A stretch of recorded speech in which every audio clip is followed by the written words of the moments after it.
This season, there's been a lot of controversy between who should have been picked for the playoff this year. Should Georgia have been in? Is Notre Dame overrated? Is Oklahoma capable of beating Alabama? What about UCF being undefeated? There are so many questions as to this, and this leads us to the question, should the playoff be expanded? A lot of people think that the conference champion should be selected from the Power 5 conferences, along with the AAC champion. Then you add in two other teams. But really, does that make sense? Today I'm going to be going over my thoughts as to if the CFP should be expanded, stay at 4 teams, or make a different move. We'll be going over 4 things: the bowl season result for the top 8 teams, what an 8-team bracket would look like this year, CFP past results, and my final thoughts on the different postseason. So here is your summary for all the top 8 teams. We're going to start off with the top 4. Obviously, these 4 teams made it to the College Football Playoff. Alabama went to the Orange Bowl and played Oklahoma, beat them up pretty good. They got up to a 28-0 lead to start off the game. They ended up winning 45-34. So obviously, Alabama definitely would be in the 8-team playoff. All four of these teams, I think, would be in it. For Clemson, they had the Cotton Bowl against Notre Dame, blew them out. But Notre Dame, of course, they lost to Clemson. On the other hand, that was not a good loss for them. They looked really slow. They did not look like the team that they have been all season long. I thought Notre Dame, they are a little bit overrated in my opinion.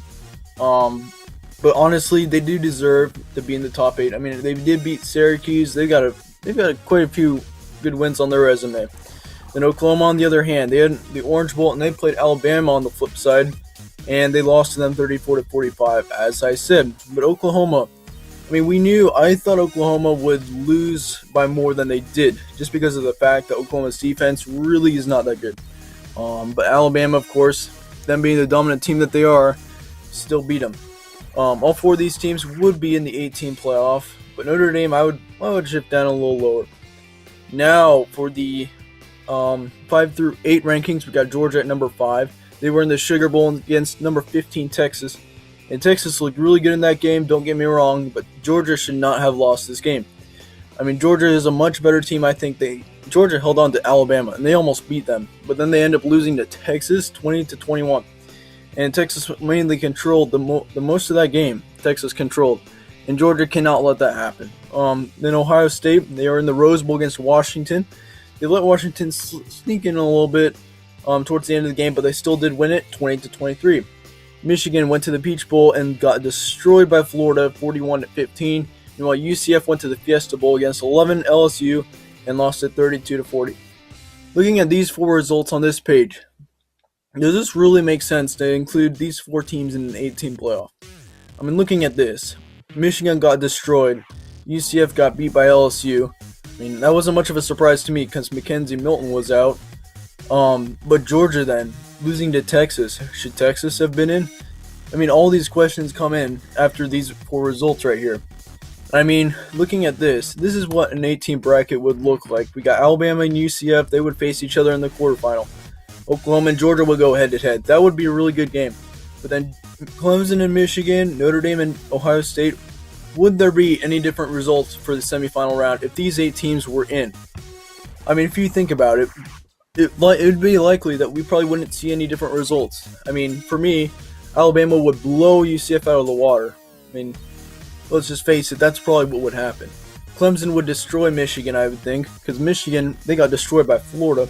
Michigan looked terrible, and then Michigan got blown out by Ohio State as well. Meanwhile, Oklahoma and Georgia, that'd be a game you could actually argue about. Georgia, I honestly think Georgia would beat Oklahoma. That's just my opinion. But the thing is, though, with the controversy, once again, Georgia got left out of the playoff for Oklahoma, a team that doesn't have really a defense that's not capable of beating any team really ahead of them. Meanwhile, Notre Dame, more of an overrated team, they probably would get beat by Ohio State, I would say.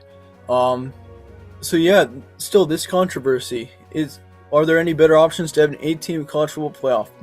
I think that there really are. All these teams, we could definitely see some different results, but at the same time, this would not happen every year. This does not happen every year.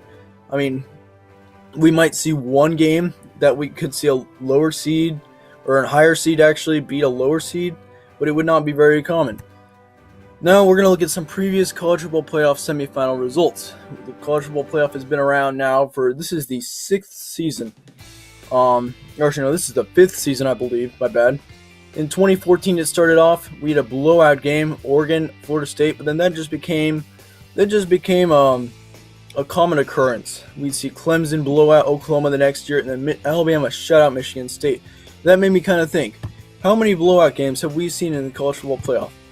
Half of the college football games, or college football playoff games so far, have been blown outs, and then that excludes 3 slight blowouts. The slight blowouts are examples of like Alabama and Oklahoma. Alabama led them 28-0, so I consider that a blowout, but Oklahoma did sort of come back. But once again, then Alabama 24-6. Still, that's a pretty big lead, or a pretty big win for Alabama. And then they beat Washington by a good 17 points as well in 2016.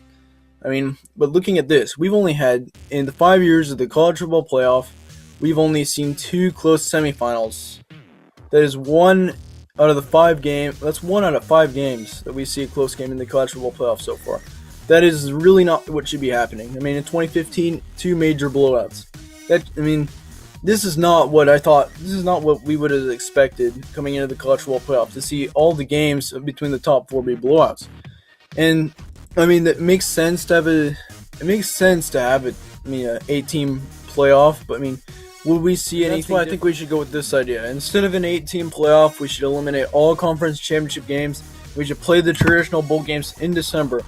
The bowl games would start in the same time in December. It'd just be eliminating the conference championship games in the first week of December. The Rose, Cotton, Peach, Fiesta, and Sugar Bowls would be determined about the same way, except the Rose Bowl would include the highest-ranked Pac-12 team versus the highest-ranked Big Ten team. Sugar Bowl would include the highest-ranked Big 12 team against the highest-ranked SEC team. Then the Orange Bowl would include the highest-ranked ACC team. And they kind of go in that fashion. Once the traditional bowl games are finished, these top 4 for the college football playoff would be determined. This would make the bowl games more exciting, and less controversy between who should be chosen for the college football playoff would occur. I think especially for the teams that are playing in the 5 major bowl games, like the Rose, Cotton, Peach, etc. This would really raise the stakes for those games, because it's either make it or you blow it. Because if you win those games by high margins, that could easily get you into the college football playoff, because you proved that you could beat a team almost exactly just like you. And so I think this would be a better idea than an 8-team playoff. Let me know your guys' thoughts though. Should the college football playoff be expanded? Should it stay at 4 teams?